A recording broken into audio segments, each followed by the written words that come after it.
എല്ലാവർക്കും നമസ്കാരം. ഞാൻ Ramakrishnan T SEBI registered research അനലിസ്റ്റാണ്. ഈ വീക്ക്ലി പോഡ്കാസ്റ്റ് കേട്ടതിന് ശേഷം ഡിസ്ക്ലെയിമർ കൂടി വായിച്ചു നോക്കണമെന്ന് താല്പര്യപ്പെടുന്നു. വളരെ ഹാപ്പി ആയിട്ടാണ് എല്ലാ ഇൻവെസ്റ്റേഴ്സും ഇരിക്കുന്നതെന്നറിയാം. അതോടൊപ്പം തന്നെ സ്പോർട്സ് പ്രേമികൾക്കാണെങ്കിൽ വളരെ ജൂബിലൻ്റ് ആയിട്ടുള്ള ന്യൂസാണ് ഇന്നലെ വന്നത്. ഇന്ത്യ 2020 വേൾഡ് കപ്പും കൂടി നേടിയിരിക്കുകയാണ്. അപ്പോൾ റിലേറ്റഡ് ആയിട്ടുള്ള സെക്ടറുകളുണ്ട്. അഡ്വർടൈസ്മെൻറ്റ് റവന്യൂ കൂടുന്ന സെക്ടറുകൾ, മീഡിയ ഹൗസുകളെ സംബന്ധിച്ചൊക്കെ വളരെ പോസിറ്റീവാണ്. ഒപ്പം മീഡിയ ഹൗസുകളുടെ ഷെയർസ് ഹോൾഡ് ചെയ്യുന്ന ഇൻവെസ്റ്റേഴ്സിനെ സംബന്ധിച്ചും ഇത് പോസിറ്റീവാണ്. അതോടൊപ്പം തന്നെ നമ്മൾ കഴിഞ്ഞ ആഴ്ചയിലത്തെ മാർക്കറ്റ് സെൻറ്റിമെൻ്റ് ഒക്കെ നോക്കുകയാണെങ്കിൽ നിഫ്റ്റിയും സെൻസെക്സും റെക്കോർഡ് ഹൈകൾ ഹിറ്റ് ചെയ്ത ദിവസങ്ങളായിരുന്നു. വെള്ളിയാഴ്ച വരെ പുതിയ റെക്കോർഡ് ഹൈ ഹിറ്റ് ചെയ്തിട്ടാണ് നിഫ്റ്റിയും സെൻസെക്സും ഒക്കെ ക്ലോസ് ചെയ്തിരിക്കുന്നത്. അതോടൊപ്പം തന്നെ പല സ്റ്റോക്കുകളും പുതിയ റെക്കോർഡ് ഹൈയിലാണ് ഇപ്പോൾ ട്രേഡ് ചെയ്തുകൊണ്ടിരിക്കുന്നത്. ഇനി നമ്മൾ അമേരിക്കൻ സിറ്റുവേഷനും മറ്റു ഗ്ലോബൽ മാർക്കറ്റ് സിറ്റുവേഷനൊക്കെ നോക്കുകയാണെങ്കിൽ തീർച്ചയായിട്ടും പോസിറ്റീവായിട്ടുള്ളൊരു സെൻറ്റിമെൻറ്റ് തന്നെയാണ് നമ്മൾ എക്സ്പെക്റ്റ് ചെയ്യുന്നത്. വെള്ളിയാഴ്ച അമേരിക്കൻ മാർക്കറ്റുകൾ സ്ലൈറ്റ്ലി വീക്കായിട്ടാണ് ക്ലോസ് ചെയ്തിട്ടുള്ളത്. Inflation related personal consumption expenditure data അവിടെ പുറത്തു വന്നിരിക്കുന്നു. ഇത് സൂചിപ്പിക്കുന്നത് അമേരിക്കയിലെ ഇൻഫ്ലേഷൻ താന്നുകൊണ്ടിരിക്കുന്നു എന്നുള്ളതാണ്. ഒപ്പം മറ്റ് എക്കണോമിക് ജോബ് റിലേറ്റഡ് ഡാറ്റകളെല്ലാം തന്നെ ചെറിയ ഒരു സ്ലോ ഡൗണിനെ തന്നെയാണ് അമേരിക്കയിൽ സൂചിപ്പിക്കുന്നത്. അതുകൊണ്ട് തന്നെ US ഫെഡ് ഒരു പക്ഷേ അടുത്ത മാസങ്ങളിൽ പലിശ നിരക്ക് US കുറയ്ക്കാനുള്ള സാധ്യതയുണ്ടെന്നുള്ളൊരു എക്സ്പെക്റ്റേഷനുണ്ട്. ഇത് പൊതുവെ ഒരു സെൻറ്റിമെൻറ്റ് ബുള്ളിഷാക്കിയിരിക്കുകയാണ് അമേരിക്കയിൽ. പ്രത്യേകിച്ച് ടെക്നോളജി സ്റ്റോക്കുകളുടെ കാര്യം എടുക്കുകയാണെങ്കിൽ വീണ്ടും ബുള്ളിഷായിട്ടുള്ള സെൻറ്റിമെൻറ്റ് തന്നെയാണ്. മൈക്രോസോഫ്റ്റ് പുതിയ റെക്കോർഡ് ഹൈയിലാണ് ട്രേഡ് ചെയ്യുന്നത്. അതുപോലെ തന്നെ ടെസ്ലയെ കുറിച്ച് വന്നുകൊണ്ടിരിക്കുന്ന ന്യൂസുകളൊക്കെ വളരെ പോസിറ്റീവാണ്. ആപ്പിള് മുന്നേറിക്കൊണ്ടിരിക്കുകയാണ്. ഒപ്പം 2 ട്രില്യൺ മാർക്കറ്റ് ക്യാപ്പിന് മുകളിലേക്ക് വന്നിരിക്കുകയാണ് ആമസോൺ. അപ്പോൾ തീർച്ചയായിട്ടും അമേരിക്കൻ കോർപ്പറേറ്റ് ജയൻറ്റുകൾ നല്ല രീതിയിലുള്ള പെർഫോമൻസ് ആണ് കാഴ്ചവെച്ചുകൊണ്ടിരിക്കുന്നത്. വാല്യുവേഷൻ ഹൈ ഒക്കെ തന്നെയാണ്. എന്നിരുന്നാലും പൊതുവെയുള്ള സെൻറ്റിമെൻറ്റ് അമേരിക്കയിൽ പോസിറ്റീവാണ്. ഇനി പലിശ നിരക്ക് അമേരിക്കയിൽ കുറച്ച് തുടങ്ങിക്കഴിഞ്ഞാൽ തീർച്ചയായിട്ടും അത് വീണ്ടും പോസിറ്റീവ് ഇമ്പാക്റ്റാണ് ഉണ്ടാക്കാൻ പോകുന്നത്. ഒപ്പം അമേരിക്കൻ മാർക്കറ്റുകളിൽ നിന്ന് ഫണ്ട് ഔട്ട്ഫ്ലോ വരും. അത് എമർജിങ് മാർക്കറ്റുകളിലേക്കാണ് ഫ്ലോ ചെയ്യാൻ പോകുന്നത്. പ്രത്യേകിച്ച് വളരെ സ്ട്രോങ് ആയിട്ടുള്ള ഇന്ത്യ പോലുള്ള എമർജിങ് മാർക്കറ്റുകളിലേക്ക് ആയിരിക്കാം ഏറ്റവും കൂടുതൽ ഫണ്ടും ഫ്ലോ ചെയ്യാൻ പോകുന്നത്. അപ്പോൾ പൊതുവേ നമ്മളെ സംബന്ധിച്ച് വളരെ പോസിറ്റീവായിട്ടുള്ള ന്യൂസുകളാണ്. ഒപ്പം നമ്മൾ കഴിഞ്ഞ ആഴ്ചയിൽ നമ്മുടെ പോക്കറ്റിൽ നിന്ന് കുറേ കാശൊക്കെ ചോർന്നു പോകുന്ന പല ഡിസിഷൻസും നമ്മുടെ ടെലികോം കമ്പനികൾ എടുത്തിട്ടുണ്ട്. ഏകദേശം ഒരു വർഷം 48,000 കോടി രൂപയാണ് നമ്മുടെ പോക്കറ്റിൽ നിന്ന് പോകാൻ പോകുന്നത് ഇന്ത്യയിലെ ജനങ്ങൾക്ക്. കാരണം ടെലികോം കമ്പനികൾ 5G താരിഫൊക്കെ ഇൻക്രീസ് ചെയ്തിരിക്കുകയാണ്. 25% വരെ താരിഫ് ഹൈക്ക് നടത്തിയിട്ടുണ്ട്. നമ്മളിത് ഇലക്ഷൻ റിസൾട്ടിന് മുമ്പ് തന്നെ പറഞ്ഞ കാര്യങ്ങളാണ്. ടെലികോം കമ്പനികൾ ഇലക്ഷൻ കഴിഞ്ഞ് കഴിഞ്ഞാൽ താരിഫ് ഹൈക്ക് നടത്തിയേക്കാം എന്നുള്ള കാര്യമൊക്കെ അതിനനുസരിച്ചുള്ള ഡിസിഷൻ തന്നെയാണ് അവരെടുത്തിരിക്കുന്നത്. റിലയൻസ്, അതുപോലെ തന്നെ ഭാരതി എയർടെൽ, വോഡാഫോൺ, ഈ കമ്പനികളെ സംബന്ധിച്ചൊക്കെ വളരെ പോസിറ്റീവായിട്ടുള്ള ന്യൂസാണ്. ഈ സ്റ്റോക്കുകളെല്ലാം തന്നെ പോസിറ്റീവായിട്ട് റിയാക്ട് ചെയ്ത് കഴിഞ്ഞിട്ടുമുണ്ട്. അപ്പോൾ ഇത് ചെറുതായിട്ടൊരു ഇൻഫ്ലേഷണറി പ്രഷർ ഉണ്ടാക്കുന്ന ഒരു ന്യൂസും തന്നെയാണ്. അതുകൊണ്ട് തന്നെ മാർക്കറ്റിൽ ചെറിയൊരു കോഷനൊക്കെ വന്നേക്കാം.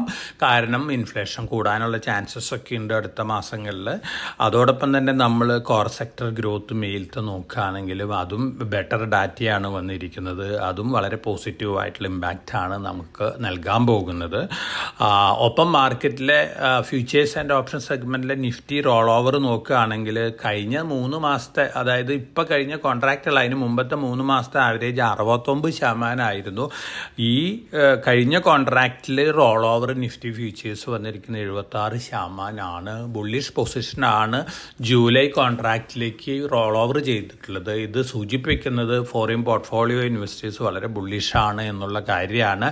പ്രത്യേകിച്ച് ജൂലൈയിൽ നമ്മുടെ ബഡ്ജറ്റും കൂടി വരികയാണ്. ബഡ്ജറ്റിൽ ധാരാളം എക്സ്പെക്റ്റേഷൻസ് ഉണ്ട്. അപ്പോൾ അതിനനുസരിച്ചുള്ള ഒരു പോസിറ്റീവ് സെൻറ്റിമെൻറ്റ് മാർക്കറ്റിൽ വൊളാറ്റിലിറ്റിയോട് കൂടിയുള്ളൊരു പോസിറ്റീവ് സെൻറ്റിമെൻറ്റ് കാണിക്കാനുള്ള ചാൻസസ് ആണ് കാണുന്നത്.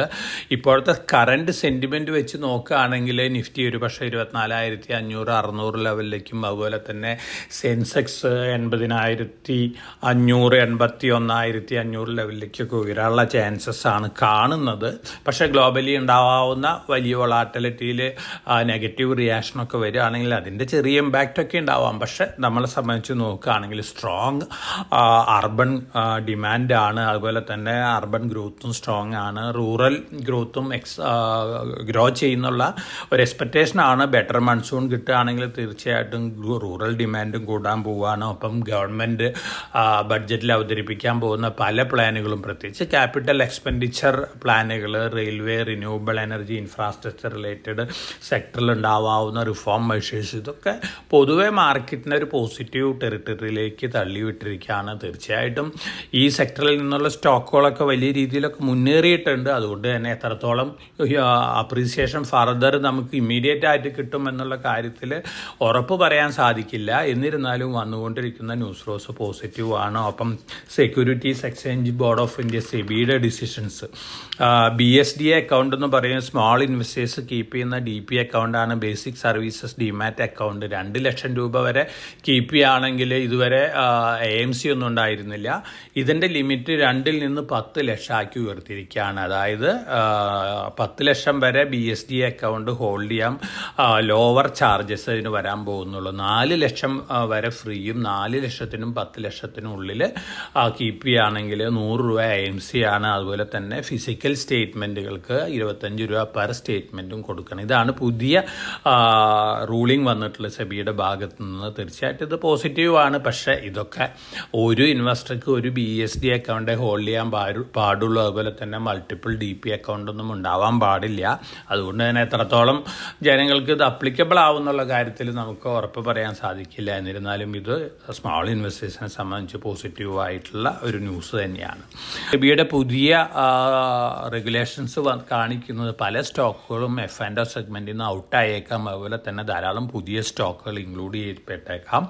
അതിന് ഡിസിഷൻ വരാൻ പോകുന്ന അടുത്ത ദിവസങ്ങളിലൊക്കെയാണ്. പുതിയ ക്രൈറ്റീരിയ വെച്ച് നോക്കുകയാണെങ്കിൽ ജിയോ ഫൈനാൻഷ്യൽ സർവീസസ്, സൊമാറ്റോ, അങ്ങനെ ധാരാളം സ്റ്റോക്കുകൾ F&Oയിലേക്ക് വരാനുള്ള ചാൻസസ് ഉണ്ട്. മറ്റു പല പ്രമുഖ സ്റ്റോക്കുകളും F&Oയിൽ നിന്ന് എക്സിറ്റ് ആവാനും ചാൻസ് ഒക്കെ ഉണ്ട്. അടുത്ത ദിവസങ്ങളിൽ ഇത്തരത്തിലുള്ള അനൗൺസ്മെൻറ്റുകൾ എക്സ്ചേഞ്ചിൽ നടത്തുമ്പോഴാണ് ഏതൊക്കെ സ്റ്റോക്കുകളാണ് ഇമ്മീഡിയറ്റ് ആയിട്ട് F&O എൻട്രിയിൽ വരാൻ പോകുന്നത്, അതുപോലെ തന്നെ ഏതെല്ലാം സ്റ്റോക്കുകളെ എക്സിറ്റ് ചെയ്യാൻ പോകുന്നുള്ള കാര്യമൊക്കെ നമുക്ക് വിലയിരുത്താൻ സാധിക്കുകയുള്ളൂ. തീർച്ചയായിട്ടും F&O എൻട്രിയുള്ള സ്റ്റോക്കുകൾക്ക് ഒരു പോസിറ്റീവ് ഇമ്പാക്റ്റ് ആണ് കിട്ടാൻ പോകുന്നത്.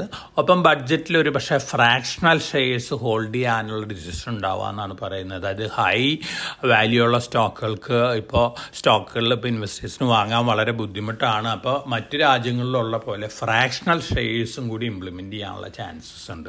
അങ്ങനെ വരികയാണെങ്കിൽ ഇപ്പോൾ ഹൈ വാല്യൂവിൽ ട്രേഡ് ചെയ്യുന്ന MRF, ഹണിവെൽ, 3M, അതുപോലെ ഇത്തരത്തിലെ പേജ് ഇൻഡസ്ട്രീസ്, ഇത്തരത്തിൽ ഹൈ വാല്യൂ ഉള്ള സ്റ്റോക്കുകളിലൊക്കെ സ്മോൾ ഇൻവെസ്റ്റേഴ്സിനും വാങ്ങാനുള്ള അവസരം ലഭിച്ചേക്കാം.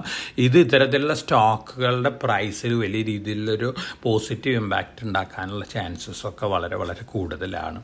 ഇനി നമ്മൾ റെയിൽവേ റിലേറ്റഡ് ന്യൂസ് ഫ്ലോസ് നോക്കുകയാണെങ്കിൽ 2022 31,000 കോടി 31,000 വാഗൺസിൻ്റെ ഒരു ഓർഡർ ഉണ്ടായിരുന്നു റെയിൽവേ കൊടുത്തിരുന്നത്. അതിൽ ഏറ്റവും കൂടുതൽ വാഗൺസ് ഓർഡർ കിട്ടിയിരുന്നത് തിറ്റഗ്ര റെയിൽവേ സിസ്റ്റത്തിനും അതുപോലെ തന്നെ സ്റ്റാൻഡേർഡ് ഇൻഡസ്ട്രീസ്, ടെക്സ്മാക്കോ റെയിലിനൊക്കെയാണ്. ഇതിൽ സ്റ്റാൻഡേർഡ് ഇൻഡസ്ട്രീസിൻ്റെ ഓർഡേഴ്സ് മിക്കവാറും റെയിൽവേ വിഡ്രിയാനുള്ള ചാൻസസ് ഉണ്ട്. ഇനീഷ്യൽ ലെവലിൽ നിന്ന് ധാരാളം കട്ട് ഡൗൺ ചെയ്തിരുന്നു. പക്ഷേ സ്റ്റാൻഡേർഡ് ഇൻഡസ്ട്രീസിന് വാഗൺസ് സപ്ലൈ ചെയ്യാൻ സാധിച്ചിട്ടില്ല ലേബർ ഇഷ്യൂ മൂലം. അതുകൊണ്ട് തന്നെ മറ്റ് വെണ്ടേഴ്സിനെ നീക്കി നൽകാനുള്ള ചാൻസ് ഉണ്ട്. ഏറ്റവും കൂടുതൽ കിട്ടിയിരുന്ന തിറ്റഗ്ര റെയിൽവേ സിസ്റ്റമാണ്. അത് കഴിഞ്ഞാൽ ടെക്സ്മാക്കോ റെയിലിനൊക്കെയാണ്. പിന്നെ ജൂപ്പിറ്റർ വാഗൻസ് ഉണ്ട്. അപ്പോൾ ഈ കമ്പനികൾക്ക് ഇത് നൽകിയേക്കാം. ഈ കമ്പനികളെ സംബന്ധിച്ച് പോസിറ്റീവ് ന്യൂസാണ്. റെയിൽവേ റിലേറ്റഡ് സ്റ്റോക്കുകൾ നമ്മുടെ കഴിഞ്ഞ 1.5 വർഷമായിട്ടുള്ള ടോപ്പ് റെക്കമെൻഡേഷൻസ് ആയിരുന്നു. കാരണം 3 ലക്ഷം വാഗൻസ് ആണ് റെയിൽവേ അടുത്ത വർഷങ്ങളിൽ റീപ്ലേസ് ചെയ്യാൻ പോകുന്നത്. ഈ വാഗൻസ് ഉണ്ടാക്കുന്ന കമ്പനികൾ ഇന്ത്യയിൽ Titagarh railway system, Jupiter wagons, Texmaco rail, BEML, ഇനി ഇമ്മീഡിയറ്റ് ആയിട്ട് എൻട്രി നടത്തിയിട്ടുള്ള ഹിൻഡാൽകോം ഒരു പക്ഷേ അടുത്ത മാസങ്ങളിലൊക്കെ റെയിൽ വാഗൺ നിർമ്മാണം അനൗൺസ് ചെയ്തേക്കാം. അപ്പോൾ ഇത്തരം പൊതുവെ വരുന്ന ന്യൂസുകളെല്ലാം തന്നെ റെയിൽവേ സ്റ്റേക്കുകളെ സംബന്ധിച്ച് പോസിറ്റീവ് ആണ്. അതോടൊപ്പം തന്നെ ടിറ്റഗ്ര റെയിൽവേ സിസ്റ്റമൊക്കെ നോക്കുകയാണെങ്കിൽ ഫോറിൻ പോർട്ട്ഫോളിയോ ഇൻവെസ്റ്റേഴ്സ് വലിയ രീതിയിലാണ് ബൈ ചെയ്തുകൊണ്ടിരിക്കുന്നത്. അപ്പോൾ റെയിൽവേനെ സംബന്ധിച്ചുള്ള ന്യൂസുകൾ പോസിറ്റീവ് ആണ്. അതുപോലെ തന്നെ റിന്യൂവബിൾ എനർജി രംഗത്ത് വലിയ രീതിയിലുള്ള കുതിച്ചുചാട്ടാണ് റിന്യൂവബിൾ എനർജി രംഗത്തും നടന്നുകൊണ്ടിരിക്കുന്നത്. ആ രംഗത്തുള്ള കമ്പനികൾ, പ്രത്യേകിച്ച് റിന്യൂവബിൾ എനർജി ഫണ്ടിങ് നടത്തുന്ന കമ്പനികളുണ്ട്. ഇതിൽ ഹഡ്കോ ഉണ്ട്, അതുപോലെ തന്നെ IRFC ഉണ്ട്, IRE IREDA മേജർ ഫണ്ടിങ് നടത്തുന്ന കമ്പനികൾ സ്മോൾ സെഗ്മെൻറ്റിൽ നോക്കുകയാണെങ്കിൽ IREDA ആണ്, REC PFC ഒക്കെ ഉണ്ട്, മാർക്കറ്റ് ലീഡേഴ്സ് ആണ്. പക്ഷേ IREDA ആണ് ഒരു എമർജിങ് സ്റ്റാർ ആയിട്ട് വരാൻ പോകുന്നത്. തീർച്ചയായിട്ടും IREDA കറണ്ട് ലെവലിൽ നിന്ന് നല്ല രീതിയിൽ മുന്നേറാൻ ചാൻസസ് ഉള്ളൊരു സ്റ്റോക്കും കൂടിയാണ്. ഇനി നമ്മുടെ തന്നെ ടോപ്പിക്കുള്ള ഒന്നായിരുന്ന കല്യാൺ പുതിയ ഹൈ ഹിറ്റ് ചെയ്തിരിക്കുകയാണ്. നമ്മുടെ എക്സ്പെക്റ്റഡ് പ്രൈസ് ആയിരുന്നത് അടുത്ത ഒരു വർഷത്തേക്ക് 700 to 750 ആയിരുന്നു. ഇപ്പോൾ 500 രൂപയ്ക്ക് മുകളിൽ വന്നിരിക്കുകയാണ്. നല്ല ഡേയ്സ് തന്നെയാണ് മുന്നിലുള്ളത്. കാരണം അവർ ഫ്രാഞ്ചൈസി മോഡലിലാണ് ഏറ്റവും കൂടുതൽ കോൺസെൻട്രേഷൻ കൊടുക്കാൻ പോകുന്നത്. അതുകൊണ്ട് തന്നെ വളരെ പോസിറ്റീവായിട്ടുള്ള ഒരു ഇമ്പാക്റ്റ് ആണ് അടുത്ത വർഷങ്ങളിലും കല്യാണിനെ സംബന്ധിച്ച് കിട്ടാൻ പോകുന്നത്. അപ്പം നമ്മൾ ടൈറ്റനായിട്ട് കമ്പയർ ചെയ്യുകയാണെങ്കിൽ ബ്രാൻഡഡ് ജ്വല്ലറി ബിസിനസ്സിൽ ഇപ്പം മുന്നിട്ട് നിൽക്കുന്നത്. ആദ്യം മുതലേ തന്നെ ബ്രാൻഡഡ് നോക്കുകയാണെങ്കിൽ അഡ്വർടൈസ്മെൻറ്റ് വാല്യൂ ഒക്കെ നോക്കുകയാണെങ്കിൽ കല്യാൺ തന്നെയായിരുന്നു. പക്ഷേ ഇപ്പോൾ ടൈറ്റനേക്കാളും മുന്നിട്ട് നിൽക്കുന്നത് കല്യാൺ ജ്വല്ലേഴ്സ് തന്നെയാണ്. അപ്പോൾ കല്യാൺ ജ്വല്ലേഴ്സിനെ സംബന്ധിച്ചും പോസിറ്റീവായിട്ട് ന്യൂസ് തന്നെയാണ്. ഇനി റെഗുലേറ്ററി ക്രാക്ക് ഡൗൺ വരികയാണ്. ഹൈ ഫ്രീക്വൻസി ട്രേഡിംഗ്, അൽഗോ ട്രേഡിങ്ങിലൊക്കെ മറ്റ് രാജ്യങ്ങളിൽ China already crack down start ചെയ്തിട്ടുണ്ട്. ഇനി തായ്ലൻഡ് വരികയാണ്. ഷോർട്ട് സെല്ലേഴ്സിനെ അഗൻസ്റ്റ് സൗത്ത് കൊറിയ ആക്ഷൻ എടുത്ത് തുടങ്ങിയിരുന്നു. കഴിഞ്ഞ കുറേ മാസങ്ങളായിട്ട് ഷോർട്ട് സെല്ലിംഗ് ബാൻഡാണ് സൗത്ത് കൊറിയയിലൊക്കെ. നമ്മുടെ റെഗുലേറ്റേഴ്സും ഒരു പക്ഷേ ഇത്തരത്തിലുള്ള സ്ട്രിഞ്ചൻ മെഷേഴ്സൊക്കെ കൊണ്ടുവന്നേക്കാം. ഏത് തരത്തിലുള്ള മെഷേഴ്സ് ആണെന്ന് നമുക്ക് പറയാൻ സാധിക്കില്ല. അതിനനുസരിച്ചുള്ള മാർക്കറ്റ് വൊളാറ്റിലിറ്റി ഒക്കെ നമുക്ക് മാർക്കറ്റിൽ കാണാനുള്ള ചാൻസസ് ഒക്കെ ഉണ്ട്. അപ്പോൾ പൊതുവേ നമ്മളെ സംബന്ധിച്ച് മിക്സഡായിട്ടുള്ള ചെറിയ news flows, negative news flows ഒക്കെ ഉണ്ട്. എന്നിരുന്നാലും വളരെ പോസിറ്റീവായിട്ടുള്ള എക്സ്പെക്റ്റേഷനാണ് നമ്മൾ യൂണിയൻ ബഡ്ജറ്റിൽ നിന്ന് വെച്ച് പുലർത്തുന്നത്. അപ്പോഴും അതോടൊപ്പം തന്നെ പല റിഫോം മെഷേഴ്സ് മാർക്കറ്റിന് ഇമ്പാക്റ്റ് ഉണ്ടാക്കാവുന്ന ഈ ഫ്രാക്ഷണൽ ഷെയർസിൻ്റെ ഓണർഷിപ്പ്, ഒപ്പം ഇൻകം ടാക്സ് ലിമിറ്റിലൊക്കെ എക്സംഷൻ ലിമിറ്റൊക്കെ കൂട്ടാൻ ചാൻസസ് ഉണ്ടെന്നൊക്കെ പറയുന്നുണ്ട്. അങ്ങനെ വരികയാണെങ്കിൽ മാർക്കറ്റിനെ സംബന്ധിച്ച് നല്ല ഡീസാണ് ഹെഡ്. നമ്മളൊരു പക്ഷേ പ്രൈസ് ഏണിംഗ് റേഷ്യോ ഒക്കെ നോക്കുകയാണെങ്കിൽ മാർക്കറ്റ് ഹയർ ലെവലിലൊക്കെയാണ് ട്രേഡ് ചെയ്യുന്നത്. പക്ഷേ ഇത് നമുക്ക് ജസ്റ്റിഫൈ ചെയ്യാം. നമ്മുടെ രാജ്യമാണ് ഏറ്റവും നല്ല രീതിയിൽ മുന്നേറിക്കൊണ്ടിരിക്കുന്നത്. നല്ല എക്കണോമിക് പ്രോസ്പെക്ടസ് ഉള്ളൊരു കൺട്രിയും കൂടിയാണ് നമ്മൾ. പല സെഗ്മെൻറ്റിലും നമ്മുടെ കമ്പനികൾ മാർക്കറ്റ് ലീഡേഴ്സ് ആയിട്ട് മാറിക്കൊണ്ടിരിക്കുകയാണ്. അതുകൊണ്ട് തന്നെ നമ്മളെ സംബന്ധിച്ച് നല്ല ഡേയ്സ് ആണെങ്കിൽ ഫോറിൻ ഇൻവെസ്റ്റേഴ്സ് നല്ല രീതിയിലുള്ള ഇൻവെസ്റ്റ്മെൻറ്റ് കൂട്ടുകയാണെങ്കിൽ തീർച്ചയായിട്ടും വീണ്ടും നല്ല രീതിയിൽ മാർക്കറ്റ് റാലി ചെയ്തേക്കാം. നമ്മുടെ മാർക്കറ്റ് ഇപ്പോൾ കൺട്രോൾ ചെയ്യുന്ന ഫോറിൻ പോർട്ട്ഫോളിയോ ഇൻവെസ്റ്റേഴ്സ് ഒന്നുമല്ല, നമ്മുടെ ഡൊമസ്റ്റിക് റീറ്റെയിലേഴ്സും അതുപോലെ തന്നെ ഡൊമസ്റ്റിക് ഫണ്ടുകളാണ്. അത് തന്നെ നമുക്ക് അഭിമാനിക്കാവുന്ന ഒരു കാര്യമാണ്. അപ്പോൾ ഇത്തരത്തിലുള്ള ന്യൂസ് ലോസ് ഒക്കെ മാർക്കറ്റിൽ നമ്മളെ സംബന്ധിച്ച് പോസിറ്റീവാണ്. പക്ഷേ നമ്മൾ പല സെഗ്മെൻറ്റിലുള്ള വർക്കേഴ്സിൻ്റെ കുറവൊക്കെ കൺസിഡർ ചെയ്യുകയാണെങ്കിൽ L&T, KEC ഇൻ്റർനാഷണലും അതുപോലെ തന്നെ മറ്റ് ഇൻഫ്രാസ്ട്രക്ചർ കമ്പനികളും പറയുന്നത് ഇന്ത്യയിൽ ബ്ലൂ കോളർ വർക്കേഴ്സിന് കിട്ടാനില്ല എന്നാണ് പറയുന്നത്. കാരണം 35,000-40,000 ലേബർ ഷോർട്ടേജ് ആണ്, വർക്കേഴ്സിൻ്റെ ഷോർട്ടേജ് ആണ് L&T ഒക്കെ റിപ്പോർട്ട് ചെയ്തിട്ടുള്ളത്. KEC അത്തരത്തിലുള്ള ഫിഗേഴ്സൊക്കെയാണ് പുറത്ത് വിട്ടുകൊണ്ടിരിക്കുന്നത്. തീർച്ചയായിട്ടും ഇതൊരു കോസ് ഫോർ കൺസേൺ തന്നെയാണ്. ഇവർ പറയുന്നത് ഇന്ത്യയിൽ നിന്നുള്ള ബ്ലൂ കോളർ വർക്കേഴ്സൊക്കെ പോകുന്നത് UAE-യിലാണ്, അതുപോലെ തന്നെ സൗദി അറേബ്യ ആണ്, അതുപോലെ തന്നെ റഷ്യ, ഇസ്രായേൽ എന്നീ രാജ്യങ്ങളിലേക്കുമാണ് പോകുന്നത്. അതുകൊണ്ട് വർക്കേഴ്സിന് കിട്ടാനുള്ള ബുദ്ധിമുട്ടുണ്ടെന്നൊക്കെ പറയുന്നുണ്ട്. തീർച്ചയായിട്ടും ഇതൊരു കോസ്റ്റ് കൂട്ടുന്ന കാര്യമാണ്. വർക്കേഴ്സിൻ്റെ വേജൊക്കെ കൂട്ടിയാൽ മാത്രമാണ് വർക്കേഴ്സിന് കിട്ടുള്ളൂ. ഇൻഫ്രാ കമ്പനികളെ സംബന്ധിച്ച് കോസ്റ്റ് എസ്കലേഷൻ വരാൻ സാധ്യതയുള്ളൊരു ന്യൂസ് തന്നെയാണ്. എന്നിരുന്നാലും ധാരാളം ഓർഡേഴ്സാണ് നമ്മുടെ ഇൻഫ്രാ കമ്പനിക്ക് കിട്ടിക്കൊണ്ടിരിക്കുന്നത്. L&T, KEC international, Kalpataru international, almost എല്ലാ ഇൻഫ്രാ കമ്പനികളെ സംബന്ധിച്ചും പോസിറ്റീവായിട്ടുള്ള ന്യൂസ് ലോസ് ഒക്കെയാണ്. ചെറുതായിട്ടുള്ള ഇത്ര വർക്കേഴ്സിൻ്റെ ഷോർട്ടേജ് ഇതൊക്കെ ചെറുതായിട്ടൊരു നെഗറ്റീവ് റിയാക്ഷനൊക്കെ ഉണ്ടാക്കിയേക്കാം. പക്ഷേ കാര്യമായിട്ടുള്ള സ്റ്റോക്ക് പ്രൈസിൽ അത്തരത്തിലുള്ള ഇമ്പാക്റ്റൊക്കെ ഉണ്ടാവാനുള്ള ചാൻസസ് വളരെ വളരെ കുറവാണ്. ഇനി നമ്മൾക്ക് കഴിഞ്ഞ ആഴ്ചയിൽ ഇന്ത്യനെ സംബന്ധിച്ച് വളരെ പോസിറ്റീവായിട്ടുള്ള ഒരു വീക്കായിരുന്നു. ഇന്ത്യൻ ഡെറ്റ് മാർക്കറ്റിനെ സംബന്ധിച്ചും ഇന്ത്യൻ എക്കണോമിനെ സംബന്ധിച്ചും ഇന്ത്യൻ ബാങ്കിങ് സെക്ടറിനെ സംബന്ധിച്ചും വളരെ പോസിറ്റീവായിട്ടുള്ള ന്യൂസ് വന്ന ദിവസമാണ് കഴിഞ്ഞ ആഴ്ചയിൽ. കാരണം JP Morgan ഇൻഡെക്സിൽ ഇന്ത്യയുടെ സോവറിൻ ബോണ്ടുകൾ ഉൾപ്പെടുത്തിയിരിക്കുകയാണ്. അറൗണ്ട് $40 ബില്യൺ വരെ ഡെറ്റ് ഇൻസ്ട്രുമെൻറ്റിലേക്ക് ഫോറിൻ ഇൻഫ്ലോ വരാനായിട്ട് സാധ്യതയുണ്ടാക്കുന്ന ഒരു ഡിസിഷനാണ്. ഒപ്പം മറ്റ് റേറ്റിംഗ് ഏജൻസികളും ഇത്തരത്തിൽ ഡിസിറ്റ് എടുത്തേക്കാം. അങ്ങനെ വരുമ്പോൾ എല്ലാ റേറ്റിംഗ് ഏജൻസികളും ഡിസിറ്റ് എടുക്കുകയാണെങ്കിൽ തീർച്ചയായിട്ടും നമ്മുടെ ഇന്ത്യയിലേക്ക് ഡെറ്റ് ഇൻസ്ട്രുമെൻറ്റിലേക്ക് ലോ കോസ്റ്റ് ഫണ്ടിങ് കിട്ടാൻ പോവുകയാണ്. ഇത് നമ്മുടെ ബാങ്കിങ് സെക്ടറിനെ സംബന്ധിച്ച് വളരെ പോസിറ്റീവാണ്, നമ്മുടെ എക്കണോമിനെ സംബന്ധിച്ച് പോസിറ്റീവാണ്, നമ്മുടെ ഇൻഫ്രാ കമ്പനികളെ സംബന്ധിച്ചൊക്കെ പോസിറ്റീവാണ്. കാരണം നമ്മുടെ ബോറോയിങ് കോസ്റ്റൊക്കെ താഴെ വന്നേക്കാം. ഒപ്പം ചെറിയ നെഗറ്റീവ് ന്യൂസാണ് ഇത് ഫിക്സഡ് ഡെപ്പോസിറ്റ് ഹയർ ലെവലിലൊക്കെ എക്സ്പെക്റ്റ് ചെയ്യുന്ന ഇൻവെസ്റ്റേഴ്സിനെ സംബന്ധിച്ച്. കാരണം വലിയ രീതിയിൽ നമ്മുടെ FD റേറ്റ് ഒന്നും ഇനി കയറാൻ പോകുന്നില്ല. കാരണം ലോ കോസ്റ്റ് ഫണ്ടിങ് കിട്ടാൻ പോവുകയാണ്. അപ്പോൾ തീർച്ചയായിട്ടും FD ഹയർ ഇൻട്രസ്റ്റ് റേറ്റ് ഉള്ള FDകളിൽ ബാങ്കുകളോ ഇൻസ്റ്റിറ്റ്യൂഷനോ താല്പര്യം കാണിക്കാൻ ചാൻസസ് ഇല്ല. അപ്പോൾ ഹയർ FD റേറ്റ് ഉണ്ടെങ്കിൽ investors long time point of view ഇപ്പോൾ FDയിൽ നിക്ഷേപിക്കുന്നതൊക്കെ നല്ല ഡിസിഷനാണ്. കാരണം ഇനി നമ്മളെ സംബന്ധിച്ച് ഫോറിൻ ഫണ്ടുകളാണ് വരാൻ പോകുന്നത്, ലോ കോസ്റ്റ് ഫണ്ടിങ് ആണ് ഇന്ത്യയിൽ വരാൻ പോകുന്നത്. അപ്പോൾ ബാങ്കുകളെ സംബന്ധിച്ച്, ഇൻഫ്രാ കമ്പനികളെ സംബന്ധിച്ച്, എക്കണോമിനെ സംബന്ധിച്ച്, ഗവൺമെൻറ്റിനെ സംബന്ധിച്ചൊക്കെ വളരെ പോസിറ്റീവായിട്ടുള്ള ന്യൂസ് തന്നെയാണ്. അപ്പോൾ നമ്മുടെ ബാങ്കിങ് സ്റ്റോക്കുകൾ എൻ്റെ ഒരു എക്സ്പെക്റ്റേഷൻ വീണ്ടും നല്ല രീതിയിൽ മുന്നേറിയേക്കാം. കാരണം അവരുടെ കോസ്റ്റ് ഓഫ് ഫണ്ടിങ് താഴെ വരാൻ പോവുകയാണ്. അതുപോലെ തന്നെ സ്ട്രോങ് NBFCകളെ സംബന്ധിച്ചും പോസിറ്റീവായിട്ടുള്ള ന്യൂസൊക്കെയാണ്. അപ്പോൾ പൊതുവേ ഇത്തരത്തിലുള്ള ന്യൂസുകളുണ്ട്. അതോടൊപ്പം തന്നെ ഒരു കോസ് ഫോർ കൺസേൺ എന്ന് പറയുന്നത് നമ്മുടെ ഡൽഹി എയർപോർട്ടിൻ്റെ മേൽക്കൂര തകർന്നിരുന്നു കഴിഞ്ഞ ആഴ്ച. അപ്പോൾ അത് നിർമ്മിച്ചിരുന്നെങ്കിൽ GMR ഇൻഫ്രയാണ്. ഒപ്പം ബീഹാറിൽ 5 പാലങ്ങളാണ് തകർന്നിട്ടുള്ളത്. അപ്പോൾ ഏത് കമ്പനികളാണ് ഈ പാലങ്ങൾ നിർമ്മിച്ചതെന്ന് നമുക്കറിയില്ല. ഒപ്പം ധാരാളം നെഗറ്റീവ് ന്യൂസ് ലോസൊക്കെ പഴയ പ്രൊജക്റ്റുകൾ ഇമ്മീഡിയറ്റ് ആയിട്ട് ഇനാഗ്രേറ്റ് ചെയ്ത പ്രൊജക്റ്റുകളിലൊക്കെ വരുന്നുണ്ട്. ഇത് ഒരു ചെറിയ നെഗറ്റീവ് റിയാക്ഷനൊക്കെ കാണിക്കാൻ സാധ്യതയുള്ള ഒരു ന്യൂസ് തന്നെയാണ്. ഒപ്പം നീറ്റ് എക്സാം റിലേറ്റഡ് ആയിട്ടുള്ള ന്യൂസ് ലോസൊക്കെ പൊതുവേ ഇപ്പോഴത്തെ കോയലേഷൻ ഗവൺമെൻറ്റിന് വളരെയധികം നെഗറ്റീവ് ആയിട്ടുള്ള ഒരു ഇമ്പാക്റ്റ് നൽകിയിട്ടുള്ള ന്യൂസുകളാണ്. അപ്പോൾ ഇത്തരത്തിലുള്ള നെഗറ്റീവ് ന്യൂസുകളൊക്കെ ഓവർകം ചെയ്യുന്ന തരത്തിലുള്ളൊരു ബഡ്ജറ്റ് ആയിരിക്കാം നമുക്ക് എക്സ്പെക്റ്റ് ചെയ്യാനായിട്ട് സാധിക്കുക. അല്ലാത്ത പക്ഷം അടുത്ത അസംബ്ലി ഇലക്ഷൻ വരുന്നത് തീർച്ചയായിട്ടും ഒരു വാട്ടർലൂ ആയിട്ട് മാറാൻ ചാൻസസ് ഉണ്ട് ഇപ്പോൾ കേന്ദ്രം ഭരിക്കുന്ന കോയലേഷന്. അപ്പോൾ ഈ നെഗറ്റീവ് ന്യൂസ് ഫ്ലോസ് നിലനിൽക്കുമ്പോൾ നമുക്ക് എക്സ്പെക്റ്റ് ചെയ്യാൻ സാധിക്കുക കോമൺ മാന് ബെനിഫിഷ്യൽ ആയിട്ടുള്ള, അതേസമയം എക്കണോമിക്ക് പോസിറ്റീവ് ഇമ്പാക്റ്റ് നൽകുന്ന reform oriented, growth oriented budget ആയിരിക്കാം ധനകാര്യമന്ത്രി അവതരിപ്പിക്കാൻ പോകുന്നുള്ളൊരു എക്സ്പെക്റ്റേഷൻ നമുക്ക് വെച്ച് പുലർത്താം. ഒപ്പം ഗ്ലോബൽ ഫാക്ടേഴ്സ്, അമേരിക്ക പലിശ നിരക്ക് കുറച്ച് തുടങ്ങിക്കഴിഞ്ഞാൽ തീർച്ചയായിട്ടും അതിൻ്റെ ഒരു പോസിറ്റീവ് ഇമ്പാക്റ്റ് എമർജിങ് മാർക്കറ്റുകൾക്ക് കിട്ടിയേക്കാം.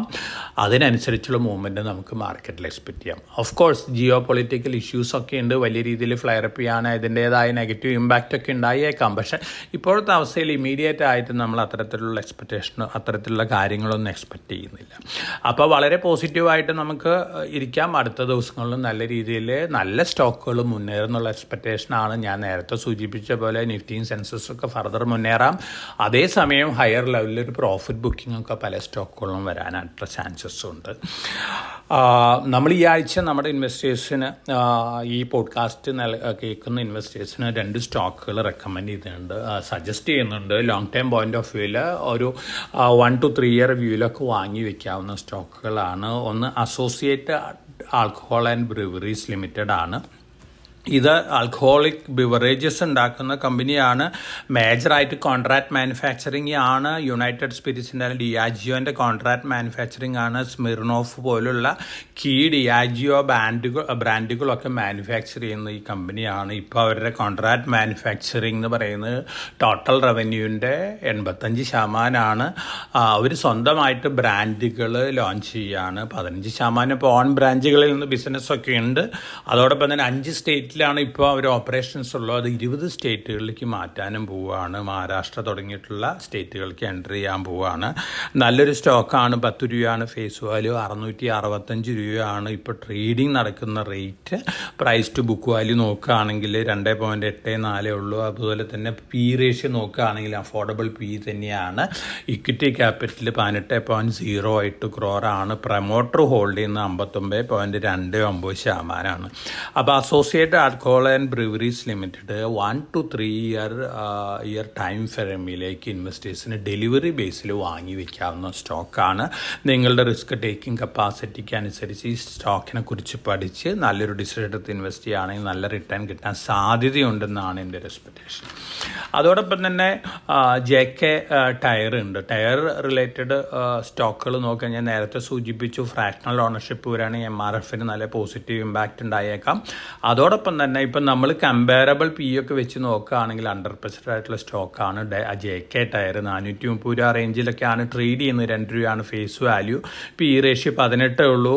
ഇതിൻ്റെ ഇക്വിറ്റി ക്യാപിറ്റൽ 52.14 കോടിയാണ്. പ്രൊമോട്ടർ ഹോൾഡ് ചെയ്യുന്നത് 53.13% ആണ്. ഇവർ ധാരാളം ഇന്നോവേഷൻസ് ടയർ ഇൻഡസ്ട്രിയിൽ ടയറുകളിലൊക്കെ ഇംപ്ലിമെൻ്റ് ചെയ്യാൻ പോകുന്നൊരു ടയർ കമ്പനിയാണ്. ലോങ് ടേം പോയിന്റ് ഓഫ് വ്യൂവിൽ ഇൻവെസ്റ്റേഴ്സിന് 1 to 3 ഇയർ വ്യൂവിൽ വാങ്ങി വയ്ക്കാവുന്ന ഒരു സ്റ്റോക്കും കൂടിയാണ് JK ടയർ. ഒപ്പം ഞാൻ ഇന്ന് ഇൻവെസ്റ്റേഴ്സിന് സജസ്റ്റ് ചെയ്യുന്ന ഒരു SME IPO ഉണ്ട്. NSE SME ആണ്. നെഫ്രോ കെയർ ഇന്ത്യ ലിമിറ്റഡ് ആണ്. കൽക്കട്ട ബേസ്ഡ് കമ്പനിയാണ്. 90 രൂപയാണ് ഇഷ്യൂ പ്രൈസ് വരുന്നത്. ഓൾറെഡി ഈ ഇഷ്യൂ ഓപ്പൺ ചെയ്തിട്ടുണ്ട്. 2 തീയതി ക്ലോസ് ചെയ്യും. ജൂലൈ 2 തീയതി ക്ലോസ് ചെയ്യും. തീർച്ചയായിട്ടും 100%-ന് മുകളിൽ ലിസ്റ്റിംഗ് ഗെയിൻ കിട്ടാൻ ചാൻസസ് ഉള്ള ഒരു കമ്പനിയാണ്. ഇവർ ഹോസ്പിറ്റൽ രംഗത്തേക്ക് കടക്കുകയാണ്. ഇപ്പോൾ ഒരു ഒറ്റ ഔട്ട്ലെറ്റ് മാത്രമേ ഉള്ളൂ. അപ്പോൾ പുതിയ ഹോസ്പിറ്റലാണ് ഇവരുടെ മനസ്സിലുള്ളത്. തീർച്ചയായിട്ടും കിഡ്നി റിലേറ്റഡ് ഡിസീസസിനെ ട്രീറ്റ് ചെയ്യുന്ന വളരെ പ്രോമിസിങ് ആയിട്ടുള്ളൊരു കമ്പനിയാണ്. SMEയിലാണ് വരുന്നത്. ഇൻവെസ്റ്റേഴ്സിന് ധൈര്യമായിട്ട് ഇൻവെസ്റ്റ് ചെയ്യാവുന്നൊരു സ്റ്റോക്കും കൂടി ഒരു IPO ആണ്. Nephro care India limited SME IPO. ഇതൊക്കെയാണ് ഈ വീക്കിലി പോഡ്കാസ്റ്റിൽ എനിക്ക് നിങ്ങൾക്ക് തരാനുള്ളത്. അപ്പോൾ വളരെ കോഷ്യസ് ആയിട്ട് മാർക്കറ്റിൽ മൂവ് ചെയ്യുക. നമ്മുടെ കൺട്രി വളരെ ഗ്രോത്ത് ഓറിയൻറ്റഡ് ആണ്. നമ്മുടെ ഡെമോഗ്രഫിക് പിക്ചർ വളരെ പ്രോമിസിങ് ആണ്. ഒപ്പം ഗവൺമെൻറ് പോളിസികൾ പലതും വരാൻ പോകുന്നത് പ്രോമിസിങ് ആയിരിക്കും എന്നുള്ള എക്സ്പെക്റ്റേഷനാണ്. ഒപ്പം കോയലേഷൻ പൊളിറ്റിക്സിൻ്റെ ഒരു റിസ്ക് ഒക്കെ നമ്മുടെ മാർക്കറ്റിലുണ്ട്. ഇമ്മീഡിയറ്റ് ത്രെട്ട് അല്ലെങ്കിൽ പോലും നമ്മുടെ മൈൻഡ്, ഇൻവെസ്റ്റേഴ്സിൻ്റെ മൈൻഡ് അതിനനുസരിച്ച് അഡ്ജസ്റ്റഡ് ആയിക്കൊണ്ടിരിക്കുകയാണ്. ബിഹേവിയറൽ ഫിനാൻസിൻ്റെ ഏറ്റവും വലിയ ഒരു ഇമ്പോർട്ടൻ്റ് ഇമ്പാക്റ്റും കൂടിയാണ് ഇതൊക്കെ. കാരണം നമ്മുടെ മൈൻഡ് എല്ലാ നെഗറ്റീവ് ന്യൂസ് ഫ്ലോസ് ഭാവിയിലുള്ളതൊക്കെ ഡിസ്കൗണ്ട് ചെയ്തുകൊണ്ടിരിക്കും. പോസിറ്റീവ് ആയാലും ഡിസ്കൗണ്ട് ചെയ്തുകൊണ്ടിരിക്കും. അപ്പോൾ അതിനനുസരിച്ച് മൈൻഡ് സെറ്റായി നമ്മുടെ ഇന്ത്യൻ ഇൻവെസ്റ്റേഴ്സിൻ്റെ മൈൻഡ് സെറ്റ് മാറിക്കൊണ്ടിരിക്കുകയാണ്. അതുകൊണ്ട് എനിക്ക് തോന്നുന്നു വലിയ രീതിയിലുള്ള നെഗറ്റീവ് ന്യൂസ് വന്നു കഴിഞ്ഞാലും മാർക്കറ്റിനെ സംബന്ധിച്ച് വലിയ ഒരു ക്രാഷിന് ഇടയാക്കുന്ന തരത്തിലുള്ള ഒരു ഇമ്പാക്റ്റ് ഒന്നും ഉണ്ടാവാനായിട്ട് സാധ്യതയില്ല.